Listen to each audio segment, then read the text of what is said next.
A pleasant morning to all of you. Children, once again I am welcoming you all for this online classes of Gurukul Vidyalaya. I am teaching you history, the first chapter. In the first chapter, first part, I have told you about the changes of 1000 years. From 750 to 1750 or 800 to 1800. In that we have discussed a lot. In the part 1 we discussed about the why it is called medieval period, what are the developments, what are the sources, certain technical terms like archives, like biography, autobiography, like manuscripts, archaeology, monuments, all this we will discuss. Now we are going to discuss about name Hindustan to India. You know, our country is called as Bharatvarsha, Hindustan, India, like that. I have already told you it was called Aryavarta. From there it is called Bharatvarsha, then it is called Hindustan. The word Hindustan first used by Babur, the founder of a Mughal dynasty in India. Before that, people from different parts of Asia, they used to come because India is the land of many cultures, many traditions, the resource, wealth, everything was there in India. You know, a great historian said, what is northern India, that is northern in the world, means everything in India. So, the word Hindustan, the place where Hindus are living, is called Hindustan, and this is used by Babur, the founder of the Mughal dynasty in India. As our country developed on the bank of river Indus, the Greeks used to call it India. The word came by the Europeans. And Bharat is the name derived from a great ruler Bharat. So the country named Bharatvarsha, the ruler who ruled over India is called Bharat, so it is called Bharatvarsha. My dear children, this India, it is, you know, Doab, the fertile land between Ganga and Yamuna. Punjab, you know, the land of 5 rivers, which is now in Punjab, Haryana, this area.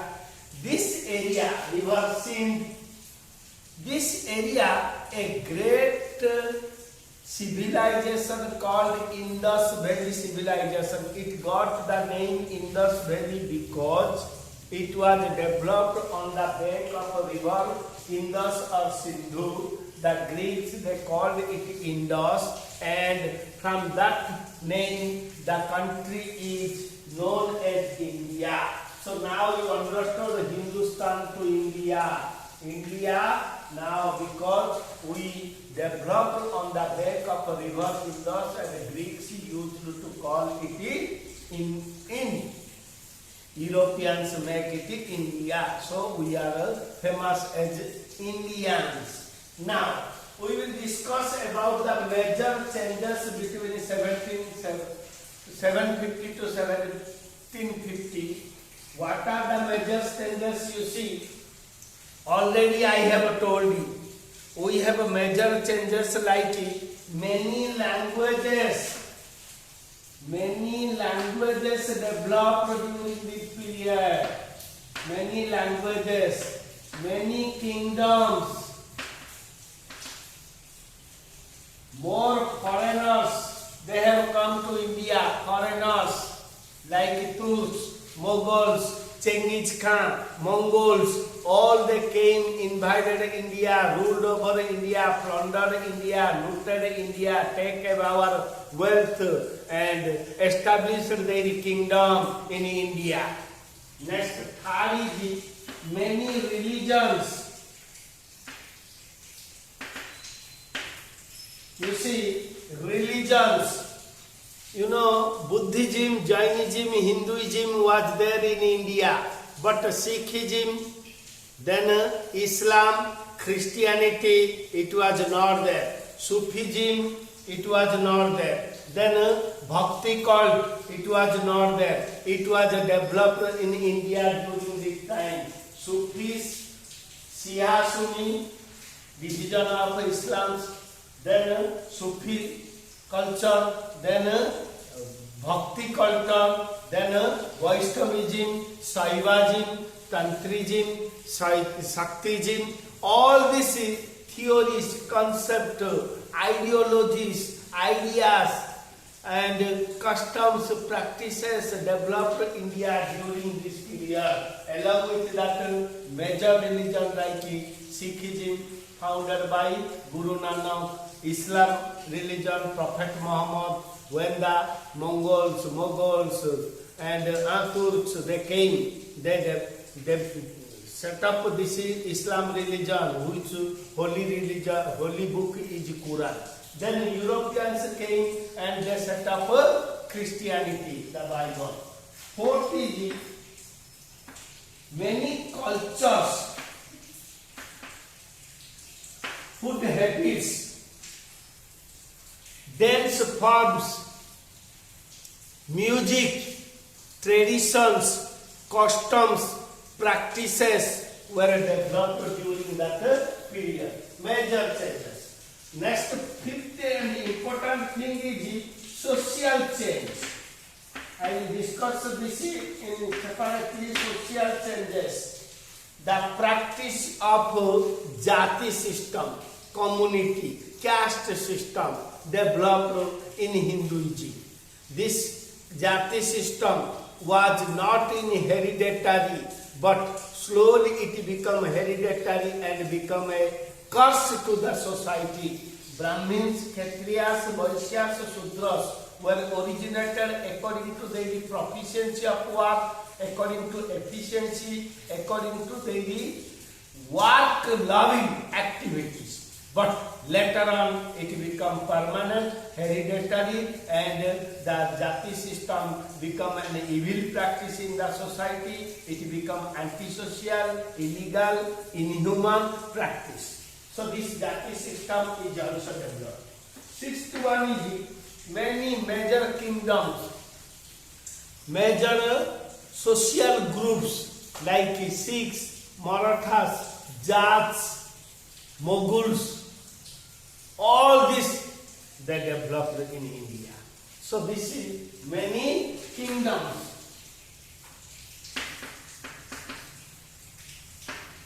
All you note down.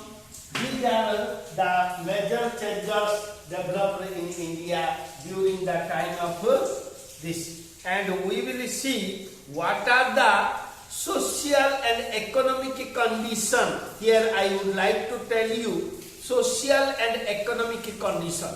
According to social condition, Brahmins become top of the social ladder or social system.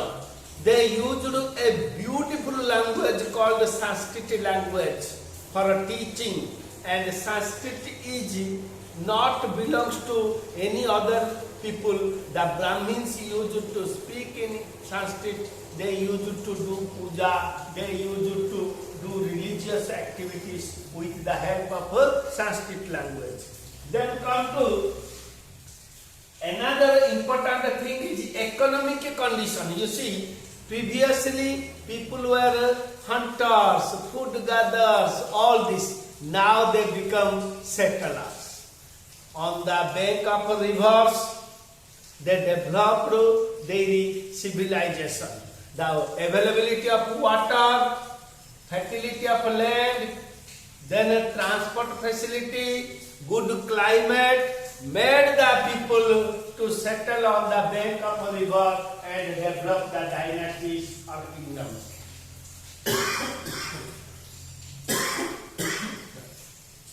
So these are the, now what happened? They have their own land. They started cultivation. A great people, they occupied or encroached many lands. They become landlords. They used farmers, tenants to work in their land, and their social status become high, and the farmers, tenants, they become the workers. Like that, the mobility started from one place to another places. People moved from one place to another place in search of a job opportunity. So slowly towns, cities developed. Did you understand? And when towns, cities developed, people increase their agricultural production and fishing, cattling, or domesticating animals. They trade and commerce developed. When trade and commerce developed, the link from one place to another place increased. I told you when in the first part I told a person who comes from other than their own village is called foreigners. So now the foreigners, the concept is changed. The people who came from out of the country become the foreigners. Like that, social economic condition of people increased, and the landlords used to collect a tax from the farmers or tenants, and the farmers or tenants' life become miserable. So haves and have-nots increased. Haves means those are having property. Have-nots means those are not having their own property. Like that, the social group of rich and poor, they have developed. And some people, they migrated from one place to another place, like they are called transhumans, or the nomadic people, like that with their cattle they migrated. Then this is the most important thing. Now, religious development.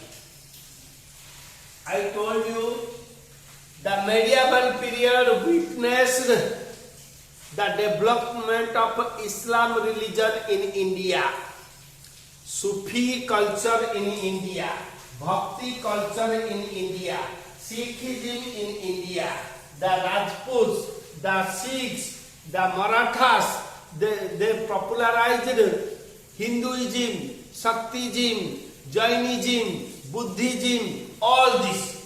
At the same time, the Muslims, the Islams who came from out country and occupied India, ruled over India, they wanted to popularize Islam religion.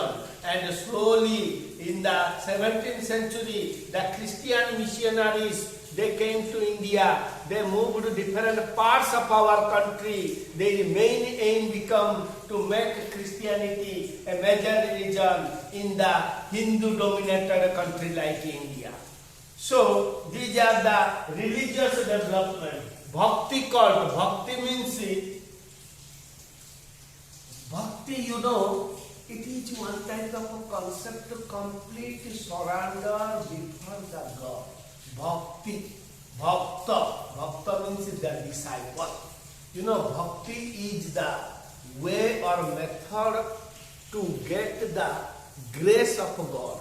If you really analyze the annals of our Ramayana, Mahabharata, Veda, Upanishada, Bhagavad Gita, you can understand great bhaktas, bhakti saints, Kabir, Nanak, then Tukaram, Mirabai, Bhakta Prahalad, Bhakta Hanuman. Like that, great people, they have different type of bhaktis. To complete surrender before the Lord and get the grace of the Lord. Contribution of medieval period. Very important, my dear children. Contribution of medieval period. What medieval period given to the society? Most important thing the medieval period is given to the society is the most languages. Many different type of language like Persian language, Urdu language, Hindi language developed. All this was given. Next important thing is different types of ruling. Different rulers ruled over India, and different rulers have their own way of administration. New type of administration given to the people. Then food items. Some of the food items which we are eating now is originated, developed, growth in the medieval period. During that time, different type of popular clothes, popular food items, popular cultures, traditions, fairs, festivals, way of functioning of social activities. All these were developed during the time of medieval period. So the contribution is major languages, more religious faiths. Third is different way of living, trade and commerce developed. The people have land laws, they possess land, and main contribution is agricultural expansion. They cleared, deforestation came, cleared the forest and developed the towns, cities, villages. The chief came, the system of administration came. From the root, grassroots level, a gram leader or punch, then come to chieftain, then come to subedar, then come to king's princess. They used to rule a big area, and all under one king, or the king, head of the king become emperor. Like that administration came. Judicial system came. Market regulating system came during the time of Alauddin Khilji. New way of living came during the time of Mongols, Turks, and Tataras. All these foreigners, they have developed our administration system, our economic system, our way of living, our way of thinking. Prince developed. Then the sources of learning developed, religious discussions developed, and the most important thing is monuments developed. Many monuments, religious places, heritage sites were developed during the time of medieval period. The most important is Taj Mahal. Then you can see all the great South Indian leaders, they used to set up different viharas, different temples, different mosques, different monasteries, different churches. These monuments gave a new idea about our art and architecture.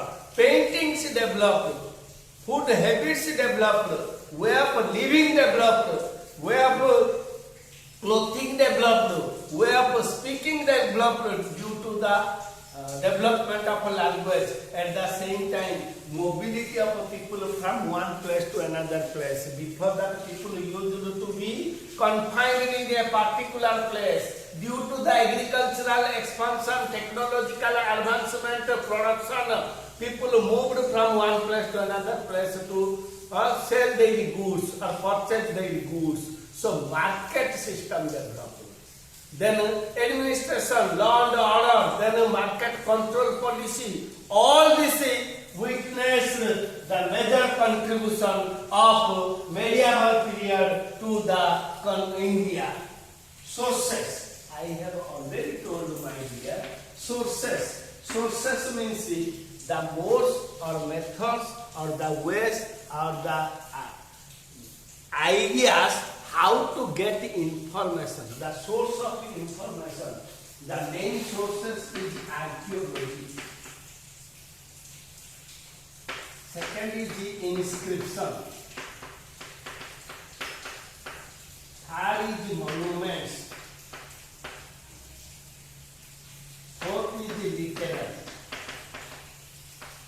These are the sources developed. Archaeology means reading the rock edicts or writings on the stones or digging out the different type of articles, materials to know about the culture of a particular period. Archaeology, for example, Harappa civilization, Indus Valley civilization, then different places like inscriptions, come to inscriptions, write-ups, Hathi Gufa inscription of Karavala, Madhubana inscription, rock edicts of Ashoka, though they are very old, but during the time of medieval period also, the temples were engraved with the different types of ideas and socio-economic activities. If you will go to Konark temple, if you go to Tanjavaras, Madurai, if you will go to even Tirupati, if you will go to the church and mosque, viharas, monasteries, you will see different types of activities were engraved. The king's marriage, so the procession will be there. The people fishing, so the net is there, water is there, fishing activities. Then the hunting, food gathering, then king's court, darbar. All these were depicted about Ramayana pictures, Mahabharata pictures, all were depicted to reflect the heritage of our country, customs of our country, culture of our country. Inscriptions, monuments. Monuments are splendid architectures like you can see now Taj Mahal, Bulandi Darwaja, Gol Gambuz, then Chariot Temple, then Brihadeshwara Temple, then go to Kerala, the great Shiva Temple, then come to Odisha, Konark Surya Temple, Hampi, then different kings like Mysore Palace, then all these monuments speak the richness of the kings, their power, their dignity, their importance, their way of living. Understood? They wanted to set up. You see, Taj Mahal was set up by Shahjahan and become great.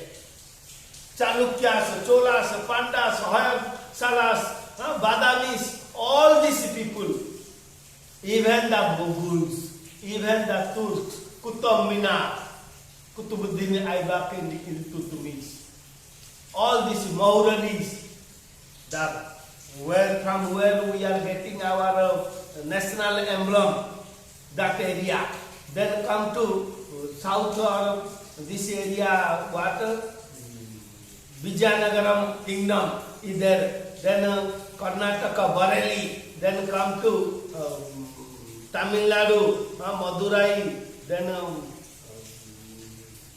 Madras. All these areas, they developed their monuments to show their dignity. Then come to literary. Literary means write-ups. Ziauddin Borani, Amir Khusru, then Babur himself, then great historians, they have written about the Aini Akbari of Abul Fazl,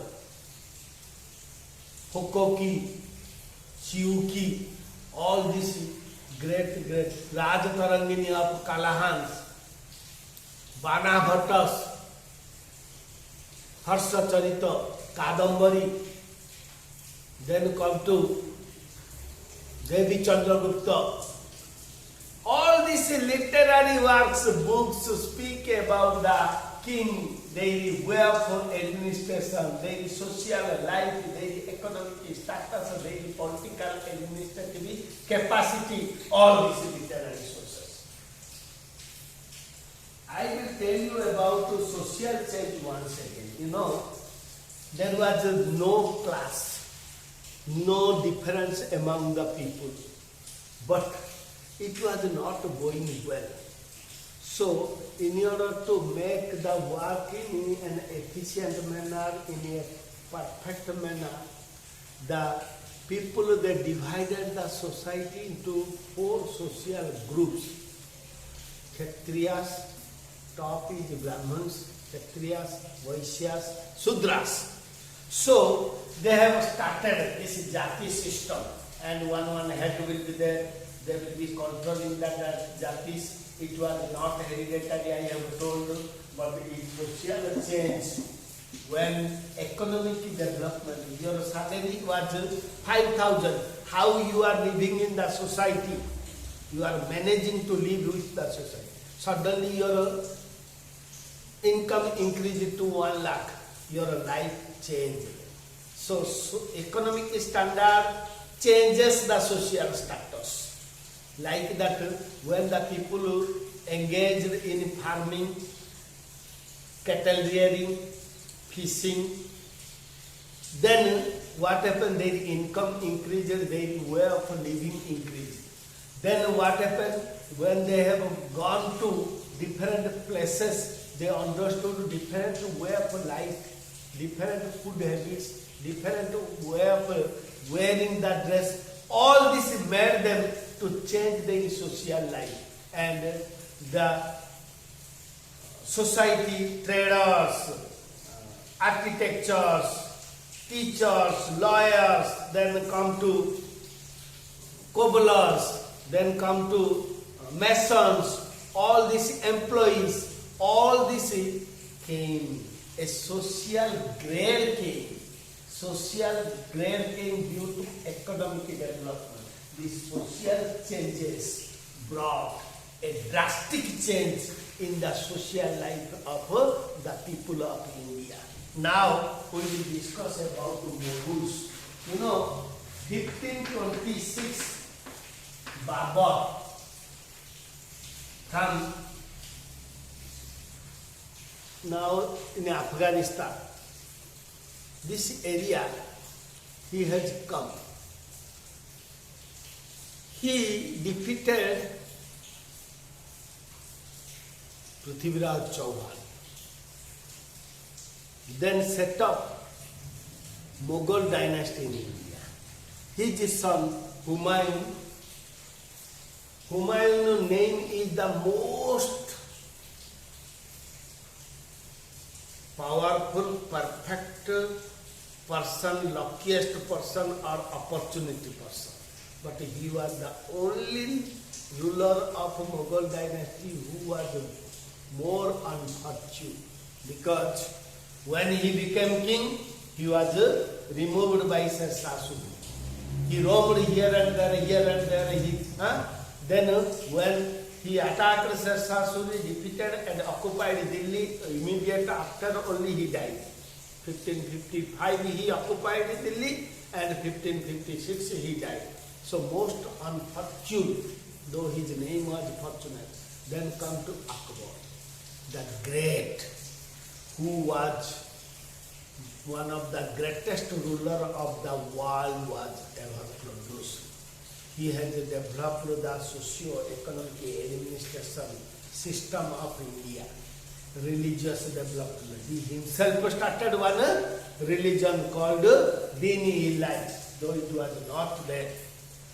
Immediate death of Akbar, this also died. Next, he was adorned by the great rulers, the courtiers like Mansingh, like Todaromal, like Birbal, like the great religious saints, all this. Ziauddin Barani, Muhammad bin Qasim, all these great people were there with him. Then Nijamuddin Auliya, Moinuddin Chishti, all these things. So after Akbar, Jahangir, who enjoyed his life, then come to Shahjahan, then come to Aurangzeb. All these Mughals, they set up a strong and powerful administration in India. So we have to divide, discuss more about this chapter. So with this part 2 of chapter 1, your chapters is completed and the notes will be given to you. You have to read the textbook and you have to learn a lot. You have to note down many important points and you have to write the exam in a course of time. I wish all of you should listen carefully this video and read the textbook and get confident over this chapter. Thank you.